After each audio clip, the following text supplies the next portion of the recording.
जय हिंद दोस्तों। क्या आपको पता है कि आपने किसको और किस लिए आपने वोट दिया है? आज जो है ऐसी दशा हो गई है कि लोग वोट तो डालते हैं लेकिन उनको ये तक पता नहीं होता है कि हम वोट क्यों डाल रहे हैं और किसको डाल रहे हैं, इससे क्या होने वाला है। दोस्तों, ये मेरा खुद का व्यक्तिगत एक सर्वे रहा है।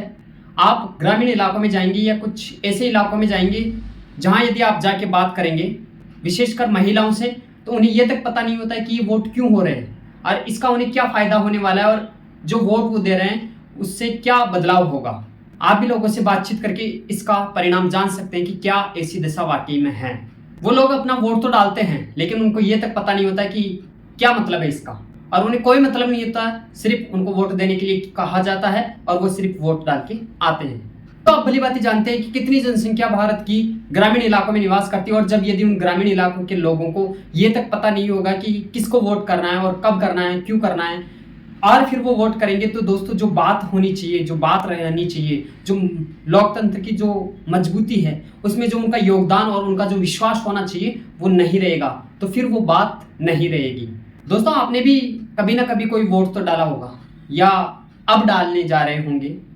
आप जानते हैं कि भारत देश में कई प्रकार के चुनाव होते हैं और उनकी जो चुनावी प्रक्रिया है, किसको कैसे वोट देना है, उसके बाद में उनसे क्या बनाया जाता है, उनकी एक अलग अलग प्रणाली होती है। चलिए दोस्तों, हम मुद्दे की बात पर बात करते हैं। जो इस वीडियो में हम करने आए हैं कि भारत देश का जो प्रधानमंत्री है वो कैसे चुना जाता है और कौन प्रधानमंत्री होता है और अभी कौन हो सकता है, इन सभी सवालों के जवाब हम इस वीडियो में तलाशेंगे, तो लगातार वीडियो में बने रहिए।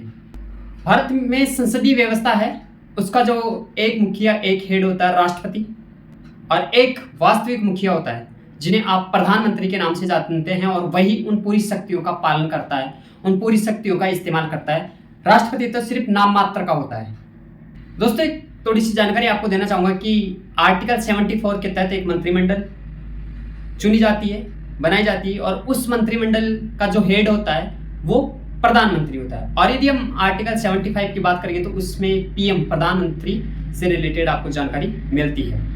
दोस्तों, प्रधानमंत्री की जो नियुक्ति है वो राष्ट्रपति करता है। अब आप ये कहेंगे कि हमने जो वोट दिया है उसका क्या? तो दोस्तों, हमने जो वोट दिया है, आपको बताना चाहूंगा कि लोकसभा के जो सदस्य होते हैं उनका निर्वाचन हम करते हैं अपने वोट के द्वारा, और फिर आगे की जो प्रक्रिया है उसके तहत वो चुना जाता है। तो दोस्तों, आपको बताना चाहूंगा कि लोकसभा के अंदर सीटें अभी जो है 545, और उनमें दो जो सीटें हैं 545 के अंदर ही वो राष्ट्रपति वहां पे उनको नियुक्त करता है, 2 सदस्यों को, और बाकी जो 543 जो सदस्य होते हैं लोकसभा की, उनको आम जनता चुनाव करती है, जिसे एमपी बोलते हैं, मेंबर ऑफ पार्लियामेंट, जिनको कि आप सांसद बोलते हैं। उनका निर्वाचन जनता करती है और उन्हीं को हम वोट करते हैं, और वो जब जीतकर आगे पार्लियामेंट में जाते हैं तो वहां पर दोस्तों आपको बताना चाहूंगा कि 50% के लगभग, मतलब 272, यदि कोई भी समूह या कोई दल 272 सीटें प्राप्त कर लेता है तो वो अपना जो प्रस्ताव है वो राष्ट्रपति के पास में लेकर जाते हैं कि एक सदस्य का चयन करते हैं कि हम सरकार बना रहे हैं और हमारा जो नेता है, प्रधानमंत्री जो है वो कौन होगा, उसका जो प्रस्ताव है वो राष्ट्रपति के पास में भेजते हैं और फिर राष्ट्रपति उसकी नियुक्ति करती है। तो दोस्तों, जो हमने वोट दिया है वही जाकर वहां पर उनको चुनते हैं। लेकिन बीच में यह आता है कि 272 की तो बात हो गई, लेकिन बाकी का क्या? तो दोस्तों, वो भी एक उनका एक अलग निश्चित स्थान और मजबूत स्थान उनको भी प्रदान किया जाता है, जो विपक्ष का काम रहता है। और आपको भी पता होगा कि यदि विपक्ष मजबूत है तो सरकार अच्छे से काम करेगी, और आपका जो वोट है, जरूरी नहीं है कि आपने जिसको वोट दिया है वो जीत गया है और उसने सरकार बना ली है तो ही आपके वोट की वैल्यू होगी। जी नहीं दोस्तों, आपके वोट की जो वैल्यू है वो हमेशा रहेगी, क्योंकि आपने वोट दिया है और जो आपने वोट दिया है वो सदस्य वहां पर बैठा है और आपकी आवाज जो है वो उठाता रहता है।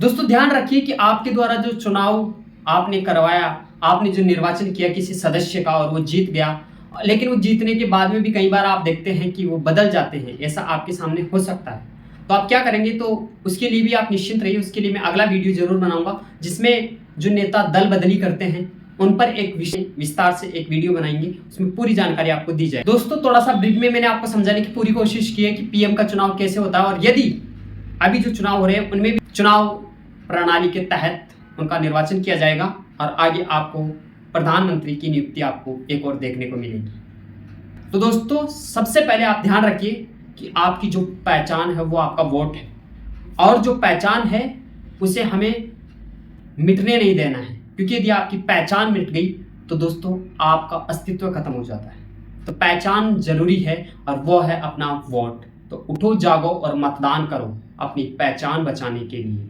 अपने देश को बचाने के लिए। जय हिंद, वंदे मातरम।